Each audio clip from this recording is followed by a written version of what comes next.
고린도후서 2장 말씀 보겠습니다.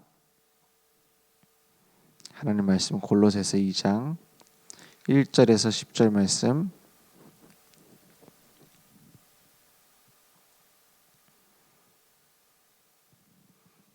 저와 여러분 함께 한 목소리로 합독하겠습니다. 내가 너희와 라오디게아에 있는 자들과 물은 내 육신의 얼굴을 보지 못한 자들을 위하여 얼마나 힘쓰는지를 너희가 알기를 원하노니, 이는 그들로 마음의 위안을 받고 사랑 안에서 연합하여 확실한 이해의 모든 풍성함과 하나님의 비밀인 그리스도를 깨닫게 하려 함이니, 그 안에는 지혜와 지식의 모든 보화가 감추어져 있느니라. 내가 이것을 말함은 아무도 교묘한 말로 너희를 속이지 못하게 하려 함이니, 이는 내가 육신으로는 떠나 있으나 심령으로는 너희와 함께 있어 너희가 질서 있게 행함과 그리스도를 믿는 너희의 믿음이 굳건한 것을 기쁘게 봄이라. 그러므로 너희가 그리스도 예수를 주로 받았으니 그 안에서 행하되 그 안에 뿌리를 박으며 세움을 받아 교훈을 받은 대로 믿음에 굳게 서서 감사함을 넘치게 하라. 누가 철학과 헛된 속임수로 너희를 사로잡을까 주의하라. 이것은 사람의 전통과 세상의 초등학문을 따름이요 그리스도를 따름이 아니니라. 그 안에는 신성의 모든 충만이 육체로 거하시고 너희가 그 안에서 충만하여졌으니 그는 모든 통치자와 권세의 머리시라. 아멘. 구원받은 우리에게 문제가 올 수 있습니다. 혹은 갈등이 있을 수 있습니다. 혹은 위기가 올 수도 있습니다. 하나님은 그것을 활용하여 그리스도의 증인으로 만드시는 겁니다. 그래서 중요한 것은 내 머리가 누구냐는 겁니다. 내 주인이 누구냐는 겁니다. 어떻게 해결할 수 있겠는가? 어떻게 이 상황을 타개할 수 있겠는가? 그것은 내가 쥐고 있을 것이 아니에요. 왜냐? 우리가 만든다고 만들어지는 게 아니잖아요. 내가 할 수 있는 걸 해야 돼요. 그죠? 내가 할 수 있는 것을 올바로 해야 되지, 하나님이 해야 될 것을 자꾸 내가 침범해서는 안 되죠. 저 사람을 어떻게 구원할 것인가? 어떤 상황이, 어떤 사건이 터져서 어떤 문제를 통해서 그 사람이 예수 믿을지 내가 어떻게 알아요? 그죠? 그건 하나님이 하셔야 될 바예요. 내가 할 건 뭐죠? 이 모든 일들 속에서 하나님이 원하시는 것이 무엇일까? 그 방향을 잡는 겁니다. 그들을 위해서 기도하는 겁니다. 우리의 현장을 두고 하나님께서 원하시는 것을 찾는 겁니다. 그래서 보물을 숨겨놓는 것은 하나님이 하실 일이고, 우리는 보물을 찾으면 돼요. 어디에 숨겨놨을까? 그게 기도 아닙니까? 그래서 그리스도 안에서 올바른 질서 있는 믿음의 망대들. 사람들은 왜 질서가 무너지죠? 대부분 뭐 때문에 무너지냐? 조급함 때문에 그래요. 이거 왜 안 됐냐? 언제 되냐? 언제 해결되냐? 왜 사람들이 그 정신 질환 때문에 입원을 합니까? 제일 주로 된 시작은 조급함 때문에 그래요. 이거 이렇게 하면 해결되냐? 어떻게 해결되냐? 좀 안 되면 막 무너지고. 그게 반복되니까 나중에는 그게 점점 심해져요. 나중에는 막 착각도 온다니까요. 환상도 보이고 환청도 들린다니까요. 왜? 막 조급하니까요. 그래서 치유의 가장 빠른 길이 뭡니까? 우리가 가지고 있는 문제 푸는 제일 빠른 지름길이 어디 있습니까? 주님께 맡기는 겁니다. 그리스도 그 능력을, 그 생명을 날마다 알아가면 맡겨집니다. 또 맡기는 것조차 내가 쥐고서 막 조급할 수 있어요. 언제 맡겨지냐? 내가 맡겨야 될지 해결될 텐데, 내가 하나님께 맡겨야 되는데 안 맡겨서 이런 문제가 왔구나. 그것조차 막 붙잡고 있어요. 그럴 필요 없습니다. 그냥 복음 속에 들어가면 돼요. 그냥 내 것을 맡겨야 된다, 안 맡겨야 된다. 그 맡아 주실 분이 누군지 알아가는 데 집중하면 돼요.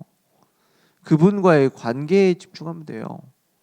포도나무가 세워져 있으면 가지는 붙으면 돼요. 내가 막 뭘 하려고 돌아다닌다 죽는 겁니다. 그래서 예수 생명 올바로 아는 것이, 올바로 누리는 것이 우리가 해야 될 제1순위입니다. 그걸 놓치고 막 열심히 한다, 열매 맺는다, 전도한다, 헌신한다, 기도한다, 전부 짐입니다. 전부 수고하고 무거운 짐이에요. 그걸 보고 종교라고 합니다. 수고하고 무거운 짐을 니네들이 내려놔라 말하지 않았어요. 니네들이 해결해라 말하지 않았어요. 아니 뭐 짐 내려놓으라 안 했습니까? 예수님이 뭐라고 해요? 수고하고 무거운 짐진 자들아 다 그냥 내게로 오라 그랬어요. 내게로 오라. 내가 너희를 쉬게 하리라 했어요. 짐을 내려놓는 것조차 주님 손에 있습니다. 나는 어떻게 하면 돼요? 주님께 가면 돼요. 그럼 내려놔 주시는 거예요. 내려놓게 하시는 거예요. 그죠? 우리의 인생을 이끌어 가시는 거예요. 그래서 어떤 종교적인 수양이 아닙니다. 저는 예전에 그 뭐 내려놓음 이런 책을 봤어요. 그 2편도 나왔더라고요. 더 내려놓음. 그 책을 쭉 읽어봤어요. 어떤 면에서는 좀 복음적인 부분도 있더라고요. 그렇지. 주님께서 다 책임지시지. 근데 보면 볼수록 이거 어떤 불교의 해탈의 경지 아니냐. 해탈이 뭐예요? 욕심 버린다는 거잖아요. 비슷하더라고요. 나중에 가면 갈수록. 복음이 명확치 않으니까는 처음엔 비슷한 것 같은데 끝으로 갈수록 달라져요. 책을 읽을수록. 이제 나중에 보다가 그런 생각을 했죠. 내려놔줘야 되는 것이지. 내려놓으려고 이렇게 몸부림치는 것이 진짜 복음이냐. 그런 생각이 들어요. 내가 가지고 있는 짐을 내려놓으려고 하지 말고 그 짐을 맡아주실 주님을 알아가야 돼요. 그러면 맡겨지는 거죠. 최고의 운전수가 옆에 타 있는데 내가 험한 길을 가야 돼요. 막 차가 흔들려요. 막 위험해요. 브레이크도 잘 안 먹는 것 같아요. 그 불안한 걸 빨리 핸들을 놔버리면 됩니까? 안 놔지는데. 내 옆에 타 있는 분이 최고의 운전수임을 알아갈수록 맡길 수 있게 되는 거예요. 주님이 내 인생을 맡으셔서 가는데 나는 뒤에서 자도 돼요. 그죠? 간식 꺼내 먹어도 되고 같이 뭐 노래를 불러도 되고 상관없어요. 왜요? 주님이 운전해 가시는 차 안에 있는데 그런 거 아닙니까? 그래서 영적 질서, 믿음의 질서 언제 회복되고 믿음의 정리는 언제 됩니까? 내가 가지고 있는 막 정렬해야지가 아닙니다. 나의 머리 되시는 분이 누구시냐? 그걸 날마다 확인하는 거예요. 날마다 누리는 거예요. 나를 위해서 이 땅에 오셔서 십자가에서 다 이루셨다 하신 분. 죽음의 권세를 이기고 부활하셔서 지금 그 능력 그대로 나와 함께 하시는 분. 만약에 예수님이 늘 내 옆에 서 계시면 어떨까요? 염려할 게 있을까요? 예수님을 만나는 모든 사람 치유됐습니다. 예수님을 만나는 모든 사람 책임지셨습니다. 모자라면 오병이어로 죽은 자도 살리셨어요. 누가 막습니까? 그런 분이 내 옆에 늘 서 계시면서 늘 보이고 늘 함께하고 나와 얘기할 수 있다. 어떻겠습니까? 어떤 면에서 너무 부끄럽겠죠. 너무 하나님 자녀답지 못한 내 모습이 있으니까요. 어떤 면에서는 좀 안 계셨으면 좋겠다 이런 생각이 들 수도 있습니다. 너무 부끄럽기도 하고 내가 너무 불신앙하기도 하고 이러니까요. 그런데 가면 갈수록 안심될 겁니다. 평안할 겁니다. 우리가 고민하고 있는 고민 필요 없어질 겁니다. 늘 옆에 서 계시다면. 근데요, 그것보다 더 가까이 계세요. 내 속에 내 안에 들어와서 성령으로 함께 하신다고 했어요. 내 깊은 나조차도 모르는 숨은 생각까지 주님은 아신다 했어요. 나조차도 감추고 있는 거짓말하고 있는 숨은 내 모습까지 주님은 아신다고 했어요. 그것까지 사랑하신다고 했어요. 그 사랑으로 인해 나를 위해 죽기까지 하셨다 했어요.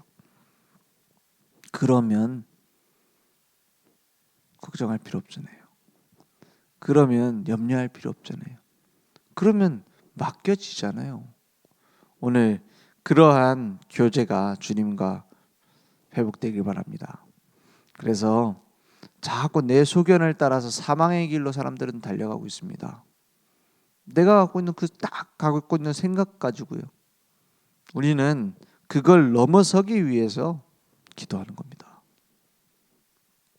막 내 소원 성취를 위해 기도하는 게 아니에요. 내 생각을 넘어서려면 기도하지 않으면 안 돼요.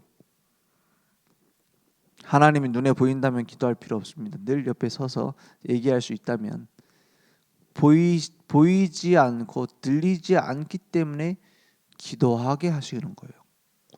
말씀을 붙잡고 기도하게 하시는 거예요. 그래야 하나님과 대화가 되는 거예요. 하나님의 얼굴을 본 자들이 있습니까? 많은 사람들이 뭐 나는 하나님 얼굴 봤다 이래요. 그리고 실제로 보여가지고 내가 본 하나님 얼굴을 그림으로 그려보라 했어요. 똑같이 생겼을까요? 다 자기 나름대로 막 그리더라고요. 다 달라요. 그럼 하나님 얼굴이 그렇게 생긴 게 맞아요? 막 주위 얼굴 보길 바랍니다. 막 얼굴 보길 바랍니다. 그 얼굴이 진짜라는 보장이 어디 있어요? 그리고 하나님은 우리에게 얼굴 보이겠다고 하지 않으셨어요. 얼굴을 구하라고 하는 말은 어떻게 생겼는지 보라는 말이 아닙니다. 주님께 오라는 말이죠. 주님을 바라보라는 말이죠. 막 이렇게 생겼냐 저렇게 생겼냐 찾을 수가 없어요. 그런데 하나님의 얼굴을 볼 수 있습니까? 얼굴을 볼 수 있는 유일한 길이 있어요. 뭐죠? 성경을 펼치는 거예요. 하나님은 말씀이시다 했어요. 하나님의 얼굴을 본다는 것은 말씀을 펼쳐 본다는 말입니다. 하나님의 음성을 듣는다는 말은 하나님의 말씀을 듣는다는 거예요. 그래서 말씀을 붙잡고 기도한다라는 것이 하나님과 교제하는 길이고 하나님과 대화하는 길이고 하나님의 얼굴을 보고 대화하는 길입니다. 이것을 넘어서거나 이것을 벗어나는 것을 보고 착각이라고 합니다. 가장 위험한 거예요. 하나님이 정하신 길이 아닌 다른 방법으로 만나겠다는 거거든요. 그래서 우리는 올바른 기준을 가지는 겁니다. 말씀의 권위를 놓치는 그때부터 신앙생활은 주는 거예요. 뭐 듣던 말씀. 오늘 목사님 설교가 좀 기네. 오늘 목사님 설교는 좀 이렇게 치우쳤네. 우리 목사님 오늘 뭐 이러고 착각하셨네. 그거 듣느라고 말씀 못 듣는 사람 많아요. 어떤 사람은 막 중직자고 그런데 우리 교회는 아닌데 그런 그 얘기를 하더라고요. 뭐냐면 이번에 목사님 설명을 하는데 이런 부분 틀렸고 저런 부분 맞았고 막 체크를 다 해요. 그래갖고 이 부분이 틀렸는데 그것 때문에 은혜 받았다. 뭐 이래요. 이상한 약간 특이한 식으로 은혜를 받죠. 하나님의 말씀을 하나님의 음성은 나에게 주시는 명령이에요. 하나님의 말씀은 나의 삶을 살리는 생명이에요. 그 말씀을 내 생명으로 붙잡는 자를 위하여 하나님은 말씀 주시는 거예요. 어떤 면에서는 전달하는 사람이 잘 전달하는 것도 중요하겠지만 듣는 사람이 무엇을 중심으로 듣고 있느냐, 그게 말씀 주시는 이유입니다. 그래서 우리는 말씀의 권위를 인정하고 이 혼란한 시대에 올바른 기준을 가지고 망대로 세워져야 되겠습니다. 하나님은 그렇게 우리를 부르셨습니다. 영적 파수꾼으로 우리를 부르셨어요.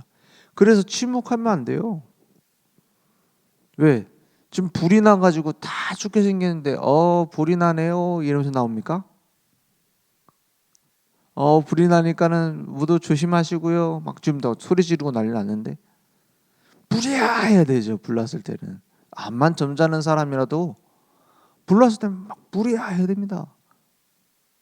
그렇죠? 지금 재앙이 와서 다 죽고 있는데 언젠간 예수 믿겠죠 뭐.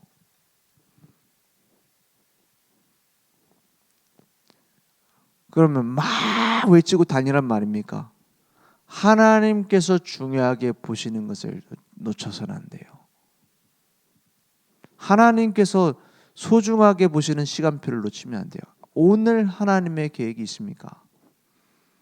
준비 태세를 갖추는 거예요. 그게 전도자의 삶 아닙니까? 하나님의 말씀을 붙잡고 오늘 만나는 영혼들 구원하실 하나님의 계획이 어디에 있는가? 그걸 늘 두고 지켜보는 거예요. 그리고 살려달라고 할 때 전달해 주는 겁니다. 그게 되어지는 거 아닙니까? 왜? 목마른 사람들이 물을 찾게 돼 있어요. 어디는 지금 막 학교 앞에 막 다 지키고 있어 복음 못 전합니다. 요즘은 뭐 세상이 바빠가지고 아니에요. 약이 필요한 사람 약 찾게 돼 있어요. 그죠? 그 약을 가진 자가 이 약을 전달하면 산다라는 확신이 있으면 전달은 되게 돼 있습니다. 중요한 건 그런 확신이 없는 거예요. 왜 한국 교회, 전 세계 교회 문을 닫습니까? 왜 가면 갈수록 교인은 줍니까? 왜 저기 다른 이상한 종교 늘어납니까? 한 가지가 없어서 그래요. 오직 그리스도면 된다. 오직 그리스도만이 답이다. 오직 그리스도면 살릴 수 있다. 이 확신 가진 자가 파수망대가 없어서 그래요. 그래서 오늘 그 언약을 가지고 우리의 삶에 조금 믿음의 틀을 정렬하면 되는 겁니다. 정렬, 방향을 맞춘다는 거예요. 하나님과 방향을 맞추는 거예요. 그 방향을 맞추는 걸 보고 예배, 그 방향을 맞추는 걸 보고 기도라고 합니다. 우리의 삶의 방향을 주님과 맞추는 거예요. 어떻게 해요? 하나님과 함께하는 비밀을 누리고 그 비밀을 전하는 데에 우리의 삶을 방향 맞추는 거예요. 그러면 모든 게 맞아지게 되어 있습니다. 그래서 보물 창고가 그리스도 안에 있다 했어요. 그 말은 복음 안에 모든 것이 있다 이 말이에요. 복음 안에서 우리의 산업이 나와야 돼요. 복음 안에서 가정 교육이 나와야 돼요. 복음 안에서 교회 운영이 나와야 돼요. 복음 안에서 부부 관계가 나와야 돼요. 복음 안에서 우리의 전도, 선교가 나와야 돼요. 막 내가 하려고 만들어 놓은 모든 것들이 우상입니다. 그래서 복음 정확하게 모르고 예배드리는 것 우상 숭배랑 똑같아요. 이사야 1장 13절에 보면 그것을 역겹게 여기신다 그랬어요. 가증히 여긴다 했어요. 복음도 모르면서 막 그것을 마당을 밟는다 그랬어요. 그냥 얼굴 보러 와가지고 성전을 짓밟고 간다 이랬어요. 그게 예배입니까? 그래서 우리는 올바른 복음 속에 들어가면 돼요. 어떻게 그러면은 또 어떻게가 나오죠? 어떻게 그 복음 속에 들어갑니까? 내가 진짜 오직 복음 해야 되겠다 라면 방법은 따라오게 되어 있습니다. 그게 중요한 게 아니에요.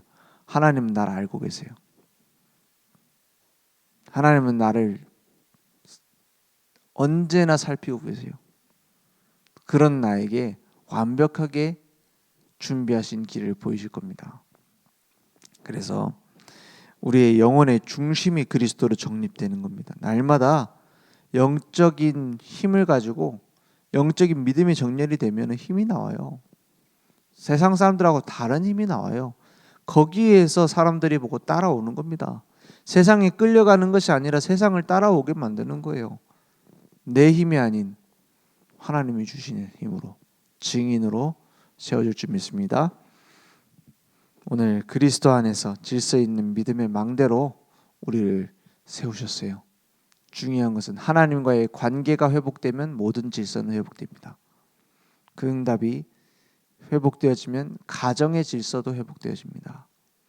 우리 세상을 바꾸는 새로운 원래 있었던 하나님이 원하시는 하나님 나라의 질서가 회복됩니다. 그 응답이 내게 회복되길 바랍니다. 기도하겠습니다. 하나님 감사합니다. 나를 위해서 이 땅에 오셔서 십자가에서 완성하신 그 생명의 복음, 부활하신 그 능력 그대로 우리와 함께 하심 믿습니다. 오늘 그 복음으로 올바른 하나님을 바라보는 정렬이 회복될 수 있도록 주님 역사해 주시옵소서. 예수 그리스도 이름으로 기도했습니다. 아멘. 하늘에 계신 우리 아버지여,